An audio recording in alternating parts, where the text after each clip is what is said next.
નમસ્કાર ગુજરાત વિડીયોમાં તમારું સ્વાગત છે। ત્યારે દેશ દુનિયાના તમામ ખેડૂત સમાચાર જોવા માટે 4K ગુજરાતી ચેનલને સબસ્ક્રાઇબ અને વિડીયોને લાઇક કરવાનું ના ભૂલશો। ત્યારે સૌથી પહેલાં મિત્રો વાત કરીશું આજના દિવસના 4 મુખ્ય સમાચાર પર। તો સૌથી પહેલાં આપણે વાત કરીશું ડ્રોન ખરીદવા માટે 70%ની સબસિડી સરકાર આપી રહી છે। જી હા મિત્રો, કૃષિ ક્ષેત્રમાં ડ્રોન એક આધુનિક સાધન છે જેના ઉપયોગ દ્વારા ખેડૂતો તેમની મહેનતને અને સમય બંનેને બચત કરી શકે છે। આ સાથે જ પાકના નુકસાનનું મૂલ્યાંકન કરવા પણ મદદરૂપ થાય છે। ત્યારે ખેડૂતોને તેના ઉપયોગથી પાકના સ્વાસ્થ્ય પર નજર રાખી શકાય છે, તેમજ નીંદણ અને જંતુઓથી પ્રભાવિત વિસ્તારોને ડ્રોનના ઉપયોગથી શોધી શકાય છે। કેમ કે કેન્દ્ર અને રાજ્ય સરકાર ખેડૂતોને એગ્રીકલ્ચર ડ્રોન અને ટેકનોલોજી અપનાવવા માટે પ્રોત્સાહન આપી રહી છે, જેથી તમને પાક ઉત્પાદનની સાથે આવક પણ વધી શકે છે, જે ખૂબ જ મોટા સમાચાર આવી રહ્યા છે। ત્યારબાદ મિત્રો બીજા મોટા સમાચારની વાત કરવામાં આવે તો હવે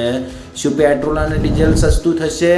કેમ કે દેશમાં પેટ્રોલ અને ડીઝલના ભાવ ટૂંક સમયમાં ઘટી શકે છે। તેનું કારણ છે કે ભારતે લગભગ 3 વર્ષ પછી એક મોટું પગલું ભર્યું છે અને ભારતની પેટ્રોલિયમ રિફાઇનરીઓ વેનેઝુએલા પાસેથી ફરીથી ક્રૂડ ઓઇલની ખરીદી શરૂ કરી દીધી છે। ત્યારે વિશ્વની સૌથી મોટી પેટ્રોલિયમ રિફાઇનરી માલિક રિલાયન્સ ઇન્ડસ્ટ્રીઝ આ મામલે વેનેઝુએલા સાથે સોદો કરે તેવી અપેક્ષા છે અને આવી સ્થિતિમાં 2024ની ચૂંટણી પહેલાં પેટ્રોલ ડીઝલ તમને થોડાક અંશે સસ્તું જોવા મળી શકે છે, જે ખૂબ જ મોટા સમાચાર આવી રહ્યા છે। ત્યારબાદ મિત્રો બીજા મોટા સમાચારની વાત કરવામાં આવે તો હવે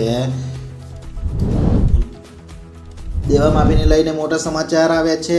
ત્યાર પછી જે સમાચારની વાત કરીશું આપણે, તમામ ખેડૂતો માટે આ સમાચાર ખૂબ જ અગત્યના છે, કેમ કે દેવા માફીને લઈને મોટા સમાચાર આવ્યા છે। કેમ કે મોદી સરકારે 2004ના વર્ષમાં જ્યારે સત્તા પર લઈને આવ્યા હતા ત્યારે એમણે કીધું હતું કે 2022 સુધી ખેડૂતોની આવક બમણી કરી દઈશ તેવું મોદી સરકારે કહ્યું હતું, પરંતુ મોદી સરકારે આ વચન આપ્યું હતું અને કહેવાય છે કે મોદી સરકાર વચન તો ખૂબ જ અનેરું હોય છે, કેમ કે મોદી સરકાર વચન આપે એ વચન ક્યારેય ખોટું જતું નથી। પરંતુ આ વચનનું હજી લક્ષ્યાંક પૂરું નથી થયું, કેમ કે 2022માં ખેડૂતોની આવક બમણી કરી દેવાનું જે વચન આપ્યું હતું ત્યારે મિત્રો 2023 હવે પૂરી થઈ ગઈ છે, પરંતુ આ લક્ષ્યાંક હજુ સુધી પૂરું નથી થયું। તો આ સમયમાં ખેડૂતોની આવક બમણી થઈ નહીં એ તો પછી વિચારવાનું છે, પરંતુ હાલમાં ખેડૂતો દેવાદાર થઈ ગયા છે અને આત્મહત્યાઓ કરવા મજબૂર થઈ ગયા છે। તો મિત્રો હાલમાં જ આવનાર 2024ની ચૂંટણીમાં ફરી એકવાર દેવા માફીનો મુદ્દો